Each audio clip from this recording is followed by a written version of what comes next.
La véritable intelligence ne réside pas dans ce que nous savons, mais dans notre capacité à repenser ce que nous croyons savoir. Bienvenue sur Dans la tête de, le podcast où nous plongeons dans les idées et la philosophie des grands esprits de notre époque. Aujourd'hui, nous allons explorer la pensée d'un homme qui révolutionne notre manière de voir le travail, l'innovation et même notre propre évolution intellectuelle, Adam Grant.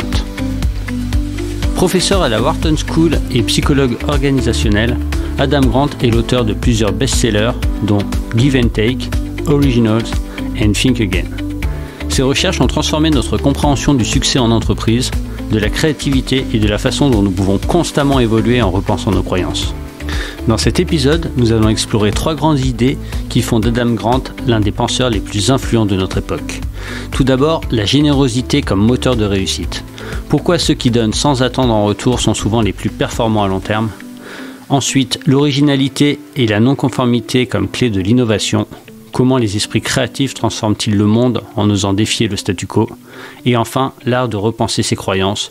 Pourquoi notre capacité à remettre en question nos certitudes est essentielle pour progresser et s'adapter. Que vous soyez entrepreneur, créatif, leader ou simplement curieux d'en apprendre plus sur la manière dont nous pouvons nous améliorer en changeant notre approche du monde, cet épisode est pour vous. Installez-vous confortablement, ouvrez votre esprit et plongeons ensemble dans la tête de Adam Grant. Adam Grant a bouleversé notre vision du succès avec un concept simple mais puissant. Ceux qui donnent le plus sont souvent ceux qui réussissent le mieux. Pourtant, cette idée va à contre-courant de ce que l'on croit généralement. On imagine souvent que pour s'imposer dans un environnement compétitif, il faut être stratégique, individualiste, parfois même opportuniste.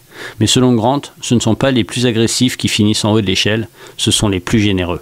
Dans son livre Give and Take, il identifie 3 types de profils dans le monde du travail et de l'entrepreneuriat. Tout d'abord, les takers, les preneurs. Ce sont ceux qui cherchent avant tout à maximiser leur propre intérêt.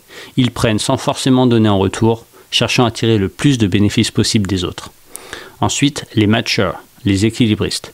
Ceux qui cherchent une approche donnant-donnant. Ils aident, mais uniquement s'ils savent qu'ils recevront quelque chose en échange.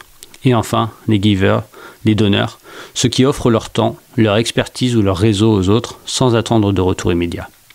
À première vue, on pourrait croire que les donneurs sont ceux qui finissent par se faire exploiter et qui échouent, et c'est parfois vrai. Certains donnent tellement qu'ils s'épuisent, finissant en bas de l'échelle. Mais là où Grant surprend, c'est qu'il montre que les donneurs ne sont pas seulement les moins performants, ce sont aussi les plus performants. Autrement dit, à long terme, ce sont ceux qui réussissent le mieux. Parce que la générosité crée un réseau de confiance, de loyauté et de coopération qui finit par générer plus d'opportunités et de succès. Les donneurs construisent des relations solides, basées sur l'entraide et la réciprocité naturelle. Ils sont souvent perçus comme des personnes inspirantes et fiables, ce qui leur permet d'attirer des collaborateurs de qualité et d'accéder à des opportunités que d'autres n'ont pas. Un exemple frappant étudié par Grant est celui d'entrepreneurs et de leaders qui ont battu leur succès en mettant les autres en avant. Il cite notamment David Hornick, un investisseur en capital risque connu pour partager ouvertement ses conseils, même avec des startups qu'il ne finance pas.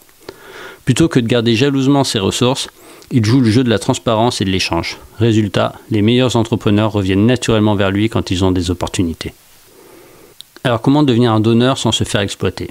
Bien sûr, la générosité doit être intelligente. Adam Grant explique que les donneurs qui réussissent ne sont pas ceux qui se laissent marcher dessus. Ils savent poser des limites, choisir à qui ils donnent et structurer leur altruisme pour qu'il soit efficace. Il propose 3 stratégies clés pour pratiquer une générosité qui mène au succès. Tout d'abord, donner stratégiquement. Aider ceux qui en ont vraiment besoin et qui sauront valoriser cette aide. Éviter les relations toxiques où l'on donne sans retour. Ensuite, savoir demander en retour. Un donneur efficace ne donne pas tout et n'importe quoi. Il crée un échange basé sur la confiance et sait demander du soutien lorsque c'est nécessaire. Et enfin, protéger son temps et son énergie. Être généreux ne signifie pas dire oui à tout. Il faut savoir prioriser les aides qui ont du sens et qui peuvent avoir un réel impact. Dans un monde où la réussite semble souvent liée à l'agressivité et à la compétition, Adam Grant nous montre que l'impact réel vient de notre capacité à créer de la valeur pour les autres. En aidant, en partageant nos ressources et en construisant des relations sincères, on finit par attirer vers nous des opportunités que l'on n'aurait jamais eues autrement. Si la générosité peut être un levier puissant de réussite, encore faut-il avoir le courage d'exprimer pleinement qui l'on est et de proposer des idées nouvelles. C'est là qu'intervient un autre concept clé d'Adam Grant, l'originalité et la non-conformité comme source d'innovation. Pourquoi certaines personnes semblent toujours en avance sur leur temps, capables de proposer des idées révolutionnaires, tandis que d'autres sont enfermés dans des schémas classiques. Adam Grant répond à cette question dans son livre Originals, où il explore comment les non-conformistes transforment le monde. Dans un monde qui nous encourage souvent à suivre les règles, Grant nous invite à oser être différents et à développer notre propre vision, même si elle ne fait pas l'unanimité au départ.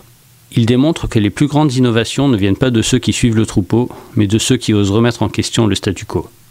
On a tendance à croire que les innovateurs sont des génies, nés avec une intuition parfaite. Pourtant, Grant prouve que ce n'est pas le cas.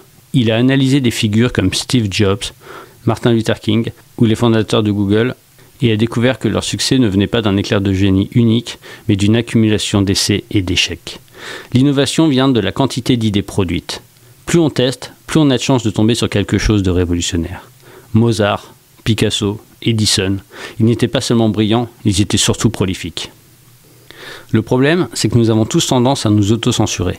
Nous avons des idées, des intuitions, mais nous les étouffons par peur du jugement, de l'échec ou du rejet. Grant explique que ce qui différencie les originaux des autres, c'est qu'ils osent défendre leurs idées, même quand elles sont impopulaires. Il cite notamment une étude sur les entrepreneurs. Ceux qui ont connu le plus grand succès ne sont pas ceux qui ont pris le plus de risques, mais ceux qui ont su tester prudemment leurs idées tout en conservant une certaine sécurité, contrairement au mythe de l'entrepreneur qui saute dans l'inconnu. La majorité des grands innovateurs ont commencé en parallèle d'un emploi stable, expérimentant progressivement jusqu'à trouver la bonne formule. Adam Grant propose plusieurs stratégies pour développer son originalité et oser exprimer ses idées. Tout d'abord, multiplier les idées sans autocensure. Plus on génère d'idées, plus on a de chances d'en trouver une vraiment originale. Ne pas chercher l'idée parfaite tout de suite, mais expérimenter. Ensuite, reporter la prise de décision. Contrairement à ce que l'on croit, les originaux ne sont pas toujours les plus rapides à agir. Ils prennent le temps de tester, d'affiner leurs concepts avant de les dévoiler. Et enfin, se confronter à des idées opposées. Les meilleurs innovateurs ne cherchent pas à confirmer leurs croyances, mais à écouter ceux qui ne pensent pas comme eux pour affiner leur vision. L'enseignement clé d'Adam Grant, c'est que l'originalité n'est pas une question d'audace pure, mais de stratégie bien pensée. Ce ne sont pas toujours ceux qui foncent tête baissée qui réussissent, mais ceux qui prennent le temps d'explorer, de tester et de défendre leurs idées avec persévérance. Alors, la prochaine fois que vous avez une idée un peu hors norme, plutôt que de la rejeter immédiatement, demandez-vous, et si justement cette idée pouvait tout changer. Si l'originalité et l'audace sont essentielles pour innover, encore faut-il être capable d'évoluer et d'adapter notre manière de penser au fil du temps. Trop souvent, nous nous accrochons à nos certitudes, même lorsque de nouvelles informations nous prouvent qu'elles sont erronées. Adam Grant nous invite alors à un exercice fondamental mais sous-estimé, apprendre à repenser nos croyances. Dans son livre « Think Again », Adam Grant explique que notre intelligence ne repose pas uniquement sur ce que nous savons, mais surtout sur notre capacité à remettre en question ce que nous croyons savoir. Nous avons tendance à nous enfermer dans nos certitudes, ce qui nous empêche d'évoluer et de nous adapter. Grant nous met en garde contre 3 rôles que nous adaptons souvent dans nos réflexions. Tout d'abord, le prêcheur. On défend nos croyances comme si elles étaient sacrées, sans jamais les remettre en question. Ensuite, le procureur. On cherche à prouver que l'autre a tort au lieu d'examiner si notre propre raisonnement est juste. Et enfin, le politicien. On dit ce qui plaît à notre entourage pour obtenir leur approbation, sans véritablement chercher la vérité. Selon Grant, au lieu d'adopter ces rôles, nous devrions penser comme des scientifiques. C'est-à-dire que nous devrions voir nos idées comme des hypothèses à tester, prêtes à être ajustées si de nouvelles preuves viennent les remettre en question. Adam Grant affirme que l'humilité intellectuelle, c'est d'avoir l'audace de dire « je ne sais pas » et la curiosité de chercher la vérité. Alors pourquoi est-ce si difficile de changer d'avis ? La réponse est simple, notre ego est attaché à nos idées. Accepter qu'on puisse avoir tort, c'est parfois vécu comme une remise en question de notre intelligence et de notre valeur. Pourtant, les personnes les plus performantes sont celles qui savent évoluer et réajuster leurs pensées au lieu de s'obstiner. Adam Grant cite plusieurs exemples de leaders et d'entrepreneurs qui ont su pivoter lorsqu'ils ont compris qu'ils faisaient fausse route. Steve Jobs, par exemple, était connu pour son opiniâtreté, mais aussi pour sa capacité à changer radicalement d'approche lorsqu'il réalisait qu'il se trompait. L'un des pièges les plus courants est le biais de confirmation. Cette tendance à ne rechercher que les informations qui confortent ce que nous croyons déjà. Plus on s'enferme dans nos croyances, plus il devient difficile de les remettre en cause. Grant propose plusieurs stratégies concrètes pour développer cette capacité à repenser ses croyances. Tout d'abord, s'entourer de personnes qui pensent différemment. Plutôt que d'éviter les opinions opposées, il faut les rechercher activement et les considérer avec curiosité. Ensuite, pratiquer le doute constructif. Remettre en question régulièrement ses certitudes en se demandant « et si je me trompais ?» Et enfin, ne pas s'attacher à ses idées comme à une identité. Il faut voir nos croyances comme temporaires et non comme des vérités absolues qui définissent qui nous sommes. Une méthode particulièrement efficace est de tenir un journal de croyances, noter régulièrement ce que l'on pense sur certains sujets, puis y revenir plus tard pour voir si notre point de vue a évolué. Dans un monde en constante évolution, la capacité à reconsidérer ses croyances est devenue un atout majeur. Ceux qui réussissent ne sont pas ceux qui ont raison dès le départ, mais ceux qui sont capables d'apprendre, de s'adapter et de corriger leur trajectoire. Alors la prochaine fois que vous êtes confronté à une idée qui vous dérange, plutôt que de la rejeter immédiatement, demandez-vous « et si elle contenait une part de vérité que je n'avais pas encore envisagée ?» Pour conclure cet épisode, nous avons découvert 3 idées essentielles d'Adam Grant qui peuvent transformer notre manière de voir le monde et de progresser dans nos vies. Tout d'abord, la générosité comme moteur de succès. Contrairement aux idées reçues, ceux qui donnent sans attendre en retour sont souvent ceux qui réussissent le mieux à long terme. Ensuite, l'originalité et la non-conformité comme clé de l'innovation. Oser être différent et multiplier les essais est le secret des plus grands innovateurs. Et enfin, l'art de repenser ses croyances, apprendre à douter de ses certitudes et avoir chaque idée comme une hypothèse améliore notre capacité à évoluer et à nous adapter. Ces principes sont des outils puissants pour mieux interagir avec les autres, développer notre créativité et prendre de meilleures décisions. Adam Grant nous enseigne qu'au-delà de nos compétences et de nos connaissances, c'est notre capacité à nous remettre en question et à ajuster notre trajectoire qui fait la vraie différence. Alors, pourquoi ne pas mettre ces idées en pratique dès aujourd'hui ? Essayez d'adopter une posture de curiosité plutôt que de certitude et voyez comment cela influence vos décisions et votre manière de penser.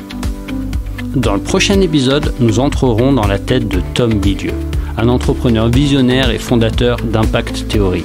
Il a construit l'une des entreprises les plus influentes dans le domaine du mindset et du développement personnel.